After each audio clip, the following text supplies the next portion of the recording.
Hey, it is A Nikki B on the scene, and welcome back to my channel. If you are new, please hit that subscribe button so you don't miss another beat with me. So I watched the Netflix original, They Cloned Tyrone, and it is about a guy named Fontaine. And basically he lives in this fictitious town called Glen. Not Glenwood, not Glen and Glen, not Glen. It is just called Glen.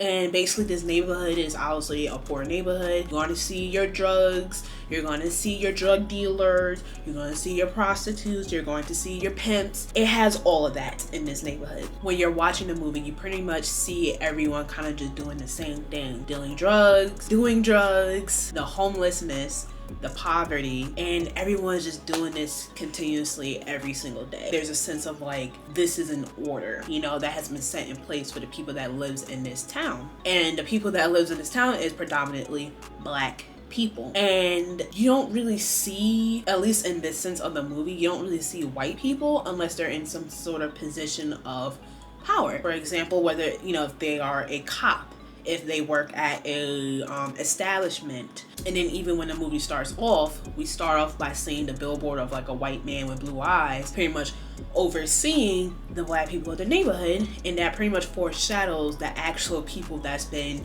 controlling the Black people in the town and been using them for experiments and for cloning and all that extra stuff. Because I think it's actually a pretty good movie, especially like I like how they pretty much touch upon a lot of things in regards to how people see Black people, what they use to pretty much try to control the Black community and pretty much try to keep us at a disadvantage. And not only do we see it from one side of the conversation, we also see it from the other side, which is also some of the Black people perpetuating these same type of stereotypes and issues within the community. It's a lot, but this is just my take on it. So basically, Fontaine, every day he wakes up, he goes to the store, he gets a liquor bottle, he gets this scratch off. Every time he scratches off, it always says that he's a loser. And basically he just does the same thing. So it kind of kicks off with him needing to get money. You know, obviously any drug dealer, when you come up short, you need to figure out who's making you short. You're gonna go find a person. So the person that was shorting him was what was his name? Slick Charles? Was it Slick Charles? I think it was Slick Charles. I think that's his name. And that's played, and you know, Slick Charles was portrayed by Jamie Foxx. He goes to Slick Charles's place and he basically like, yo, where's my money? So they pretty much like go back and forth. And keep in mind, this is the first Fontaine. They go back and forth, and he grabs, I think he ends up grabbing the money, I guess Slick Charles was hiding or whatever the case may be, and then he leaves. Keep in mind, Fontaine also, at the beginning of the story, he also had like beef between like these other like rival gang members or drug dealers, whoever. So he ended up hitting one of the dudes that was selling on his corner, and dude was like, yo, I'm gonna tell X, Y, and Z that this is what you did. Keep in mind, dude man leg is broke. And he's like, I'm gonna tell this person to get back at you because you wilding right now. And he's like, well, don't be selling on my corner. So then fast forward, Fontaine goes to Slick Charles, pretty much like, where's the rest of my money? After he gets that, he goes to his car. Now, dude man that got hit by Fontaine for selling on his corner, he came back with the boss, which Fontaine has beef with. Gets bop, bop, bop, bop, bop in the car. Fontaine dies. And then he wakes up again, which will make it seem like it was a bad dream. One thing I noticed, we don't know what time period this thing is set in. Like it was given like a 70s kind of feel just by looking at it, but then also it was given 90s, it was given early 2000s, it was given 80s. It's like, and it was like different restaurants and other establishments that they placed in here, it would give you those different types of different time periods. And I think they purposely did that to kind of allude to the bigger idea of what the film was pretty much trying to talk about. Again, you know, back to the story, he gets shot up, he's dead, right? Next morning, Fontaine wakes up, he kind of does the same thing, goes to the store, gets the liquor bottle. He actually, I forgot to mention, but he pours it to this old man that's outside. And you would think that this is like some sort of Groundhog Day, because I got Groundhog, but it wasn't that. He ends up seeing himself down the block, and then his body get picked up by like a black SUV. Like a black SUV comes around, they snatch him up, he's gone. So then now he's like, this seems a little fishy because that guy, I'm gonna say allegedly because the guy was far, but allegedly looks like me, and he was bloody just like me, and he just got taken. So now, to figure things out, my robe coming off. he goes to Slick Charles. Is his name Slick Charles or Slick Rick? I don't know. But anyway, he goes to Slick Charles. And he, he bangs on the door. Like, he basically pretty much repeating what he did the other day, was basically looking for the money. 'Cause that's all he remembers. That's all the memories that he has, is that he knows he has to get up and get his money. So he goes to Slick Charles and he's like, ooh, I need my money, da da da, boom bada bing. And then Slick Charles like, I think I seen a ghost. Why are you here? You were dead. You were shot. Fontaine is like, what? Like, what are you talking about? Like, I'm here. I'm not dead, obviously. So they're going back and forth, and then Slick Charles was like, listen, I saw you get blasted. And, I have, basically said Yo-Yo was a witness to that too. And Yo-Yo is basically like one of Slick Charles's woman, that he pimps, whatever. So they, both of them are pretty saying like, yeah, like, you were DEAD. You were dead. You was gone, you was shot, you was just done. So then he was just like, if that happened, then how am I here? Like, how does this make sense? So they're just trying to figure it out. And then he ended up, I think it was either rolling through the neighborhood or kind of driving around. But I just know at some point in the movie, Fontaine notices the same vehicle that took his other clone and is parked in front of a house. So he just like, we gotta figure it out what this is, because this is not making any sense. So basically, fast forward, they go in the house, they look around, they find the elevator, they go down to the laboratory, and they see this random, I guess, white / black man hybrid, whatever he was, dancing to Michael Jackson, and they're just like, what's going on? So they're cloning people. They end up learning that they're cloning people, and the people that they're cloning is black people, and they're using drugs, even though it's not.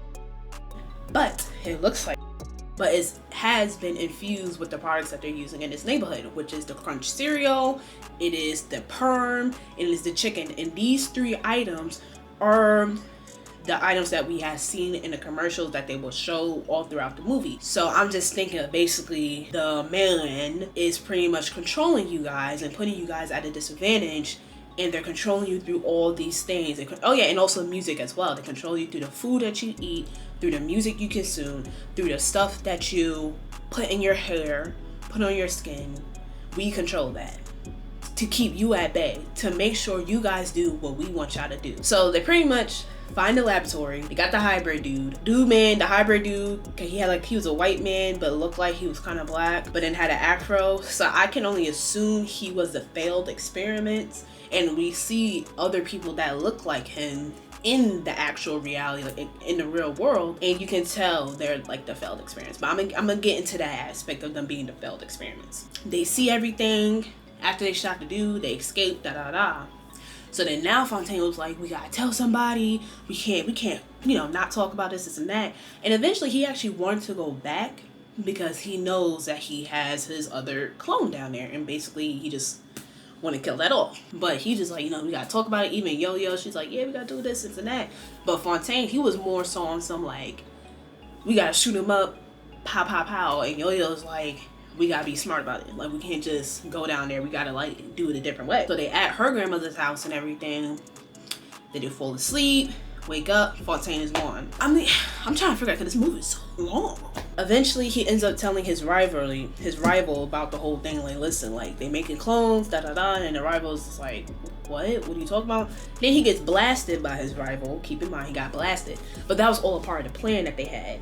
So that after the plan was executed, this and that, because the plan was that he fakes his death, so he gets collected, so they could send him down to the basement, and then they pretty much do this whole infiltration and, how, Scooby-Doo the mess out of it and just figure out what's going on. After all that is said and done, he ends up discovering the person who did all this. And guess what? You probably already guessed it. It was Fontaine himself. Fontaine is the man who is behind these experiments, who is cloning his friends, his family, every black person that he knows. And his reasoning for that, which is older Fontaine, scientist Fontaine, whatever you want to call it, his reasoning for that is that because of his brother, which we had seen like throughout the movie, because there's like a in loving memory of his brother who was unfortunately killed by police. He said, well, basically because of that incident, instead of us fighting against police brutality, or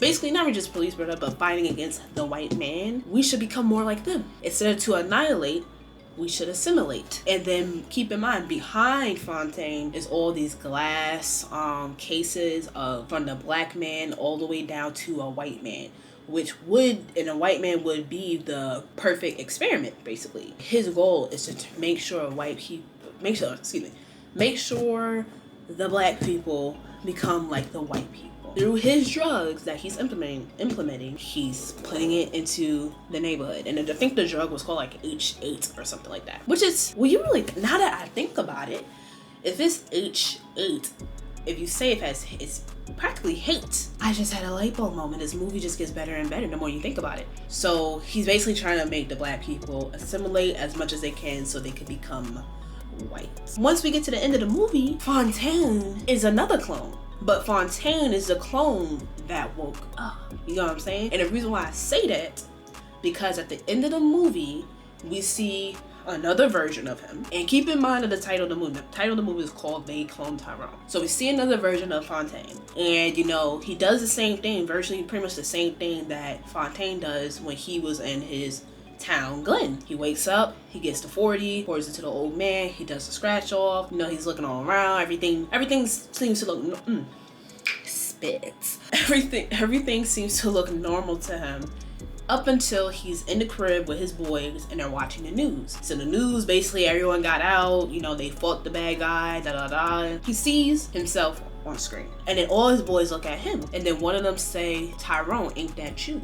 So he's Tyrone. And Fontaine is the clone. Since he's in California, it could be multiple Tyrones / Fontaines. Yeah, that's just a lot of things that came up out of this. Like, it's so much to even talk about. Like, I don't want to go too crazy into the movie, only because, one, this movie is about darn near 2 hours long. I really enjoyed it. I would recommend you guys watch it, and it's definitely a movie that I say, like I said, it gets you thinking. It gets you thinking about a lot of things. Again, on both sides, it gets you thinking about the black community and basically that we need to start taking accountability, but then also it gets you thinking about the other people who play a role into why these types of neighborhoods exist. So I hope you guys enjoyed this video. And please, what are your thoughts about the film? If you haven't watched it already, go watch it and then come back. And if you did, let's have a conversation in the comment section. I feel like I could write a little more than I could say. I feel like I said, there's so much information that I'm just trying to point out whatever comes to mind. Dang, they playing music mad loud. And I'll be back again with another video.